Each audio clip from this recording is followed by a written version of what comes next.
Silicon city ಬೆಂಗಳೂರಿನಲ್ಲಿ ಪಕ್ಕಾ plan ಮಾಡಿ ಕಳ್ಳತನ ಮಾಡ್ತಾ ಇದ್ದ ಆರೋಪಿ ಮುರಳಿ ಅಲಿಯಾಸ್ ಪ್ರಾಜೆಕ್ಟ್ ಮುರಳಿಯನ್ನ ಆರ್ಟಿ ನಗರ ಪೊಲೀಸರು ಬಂಧಿಸಿದ್ದಾರೆ.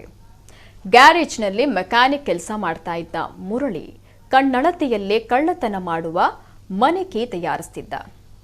ಸದ್ಯ ಫಿಂಗರ್ ಪ್ರಿಂಟ್ ಸಹಾಯದಿಂದ ಪೊಲೀಸರು ಆರೋಪಿಯನ್ನ ಪತ್ತೆ ಹಚ್ಚಿ ಬಂಧಿಸಿದ್ದಾರೆ. ಈ ಕದೀಮ 2009ರಿಂದ ಈವರೆಗೆ 14 ಕಡೆ ಕಳ್ಳತನ ಮಾಡಿರುವುದು ಬೆಳಕಿಗೆ ಬಂದಿದೆ. ಬಂಧಿತನಿಂದ 51 ಲಕ್ಷ ರೂಪಾಯಿ ಮೌಲ್ಯದ ವಸ್ತುಗಳನ್ನು ವಶಕ್ಕೆ ಪಡೆಯಲಾಗಿದೆ. ಮುರಳಿ ಕದ್ದ ಚಿನ್ನ ಖರೀದಿಸ್ತಾ ಇದ್ದ ಆರೋಪಿ ಶಿವರಾಮ್ ಸಹ ಅರೆಸ್ಟ್ ಆಗಿದ್ದಾನೆ.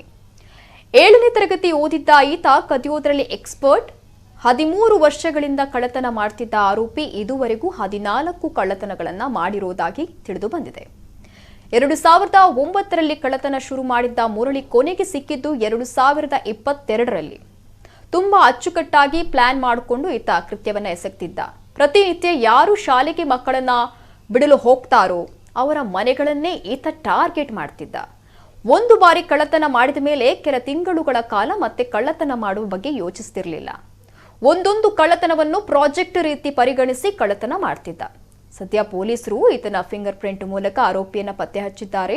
ಹೆಬ್ಬಾಳ ಪೊಲೀಸ್ ಠಾಣೆಯಲ್ಲಿ 2009ರಲ್ಲಿ ಮನೆ ಕಳ್ಳತನ ಕೇಸ್ ದಾಖಲಾಗಿತ್ತು. ಆಗ ಪೊಲೀಸರು ಮನೆಯಲ್ಲಿ ಸಿಕ್ಕ ಫಿಂಗರ್ ಪ್ರಿಂಟ್ ಶೇಖರಿಸಿದ್ರು. ವಾರದ ಹಿಂದೆ ಆರ್ಟಿ ನಗರ ಪೊಲೀಸರಿಗೆ ಈತ ಸಿಕ್ಕಿಬಿದ್ದಾಗ ಈತನ ಫಿಂಗರ್ ಪ್ರಿಂಟ್ ಕಳ್ಳತನ ಕೇಸ್ನಲ್ಲಿ ಮ್ಯಾಚ್ ಆಗಿದೆ. ಹೆಬ್ಬಾಳ ಕೇಸ್ ಬಗ್ಗೆ ವಿಚಾರಣೆ ಮಾಡುವಾಗ ಒಟ್ಟು 14 ಕಡೆ ಕಳ್ಳತನ ಮಾಡಿದ್ದು ಬೆಳಕಿಗೆ ಬಂದಿದೆ. ಒಟ್ಟು 1.5 ಕೆಜಿ ಗ್ರಾಂ ಚಿನ್ನ, 1 ಕೆಜಿ 210 ಗ್ರಾಂ ಬೆಳ್ಳಿ ಮತ್ತು 4 ಬೈಕ್ಗಳನ್ನು ವಶಕ್ಕೆ ಪಡೆಯಲಾಗಿದೆ. ಆರೋಪಿ ಬಳಿಯಿಂದ ಒಟ್ಟು 51 ಲಕ್ಷ ಮೌಲ್ಯದ ಮಾಲು, 100ಕ್ಕೂ ಹೆಚ್ಚು ನಕಲಿ ಬೀಗದ ಕೀ ವಶಕ್ಕೆ ಪಡೆಯಲಾಗಿದೆ. ಕದ್ದ ಚಿನ್ನವನ್ನ ಮಾರಾಟ ಮಾಡಲು ಸಹಾಯ ಮಾಡ್ತಿದ್ದ ಮತ್ತೋರ್ವ ಆರೋಪಿ ಶಿವರಾಮ್ ಕೂಡ ಅರೆಸ್ಟ್ ಆಗಿದ್ದಾನೆ.